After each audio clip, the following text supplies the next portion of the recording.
Hai, welcome back. Pada kesempatan kali ini, April Heiji akan membahas tentang 5 urban legend Jepang berdasarkan kisah nyata. Sebuah desa berhantu atau boneka yang dirasuki roh mungkin hanya terdengar seperti cerita-cerita di film horor. Tapi apakah kamu tahu kalau ada kisah-kisah urban legend Jepang yang diangkat dari cerita nyata? Tidak hanya itu, kamu juga bisa pergi dan mengunjungi di mana tempat kisah menyeramkan itu terjadi. Berikut adalah 5 urban legend Jepang berdasarkan kisah nyata. 1. Desa Inunaki. Jika kamu menemukan gerbang masuk menuju desa Inunaki, kamu akan melihat banyak tanda bertuliskan dilarang masuk atau menjauhlah, dan juga sebuah papan bertuliskan konstitusi dan hukum Jepang tidak berlaku di sini. Desa ini terletak di prefektur Fukuoka, Kyushu. Desa yang telah terbengkalai ini hanya dapat diakses melalui sebuah terowongan angker, di mana ratusan pekerja terbunuh ketika terowongan itu roboh saat pembangunan. Desa ini perlahan terbengkalai karena alasan yang tidak jelas. Ada yang bilang karena adanya wabah yang menyebar di sana. Ada juga yang bilang karena letaknya yang terlalu terpencil membuat penduduk tidak nyaman. Cerita yang paling populer adalah seorang yang tiba-tiba menjadi gila dan membunuh semua penduduk desa dengan sebuah kapak. 2. Boneka Okiko.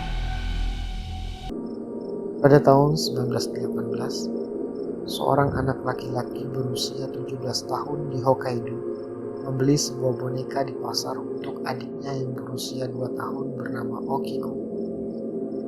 Boneka itu sangat mirip dengan Okiko dan menjadi boneka favoritnya. Dia selalu membawanya kemanapun dia pergi. Beberapa bulan kemudian, Okiko meninggal karena sakit. Sejak saat itu, keluarganya menyimpan boneka Okiko di kuil yang ada di rumah mereka sebagai barang peninggalannya. Tidak lama setelah itu, keluarga mulai menyadari ada yang aneh dengan boneka tersebut. Rambutnya semakin hari tumbuh semakin panjang.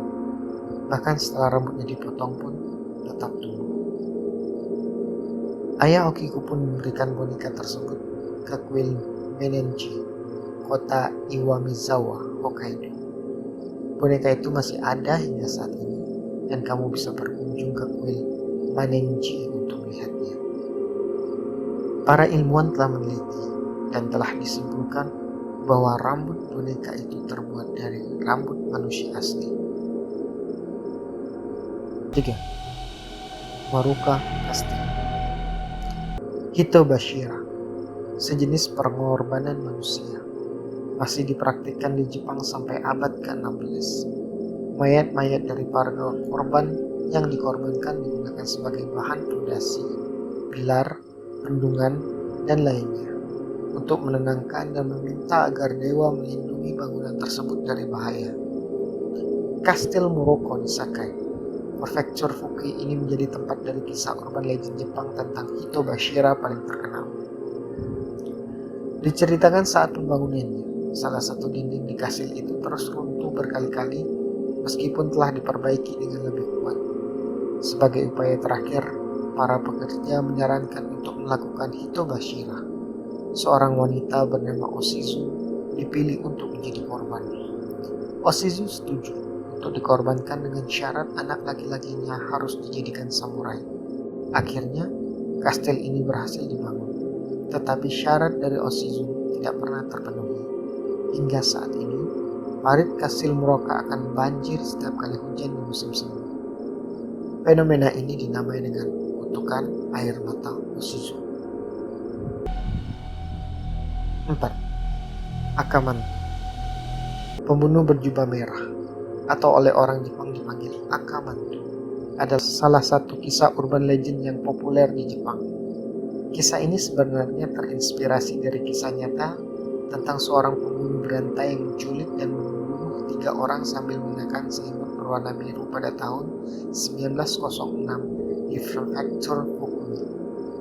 Versi modern dari kisah Akamanto menggambarkan sosoknya mengenakan jubah berwarna merah dan topeng berwarna putih. Akamanto akan muncul di toilet ketika kamu sedang duduk di kloset dan akan bertanya, jubah merah atau jubah biru. Kalau kamu menjawab merah, dia akan memenggal kamu, membuat baju kamu menjadi berwarna merah karena dipenuhi darah. Kalau kamu menjawab biru, dia akan mencekik sampai tubuh kamu membiru. 5. Kutukan ruang merah. Kisah ini berawal pada tahun 1990-an. Saat itu, komputer pribadi baru saja mulai booming di seluruh Jepang.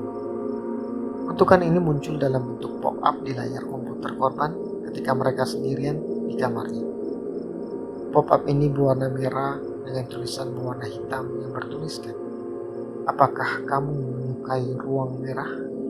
Pop-up ini tidak dapat ditutup dan terus-menerus tampil di layar sampai korbannya menjawab pertanyaan tersebut. Ketika korban berusaha untuk kabur, seluruh pintu dan jendela kamar mereka tiba-tiba terkunci dengan sendirinya.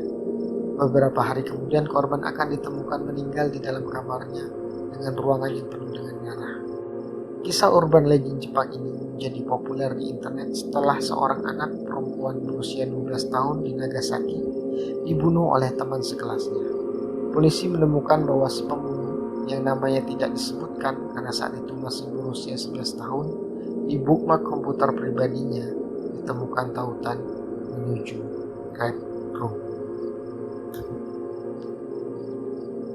Sekian cerita horor pada malam ini. Semoga kalian terhibur. Bila kalian suka dengan postingan seperti ini, silakan komen, like, subscribe, dan share sebanyak-banyaknya agar kita perbanyak konten seperti ini. Sekian dari saya, April Haji. Sampai jumpa.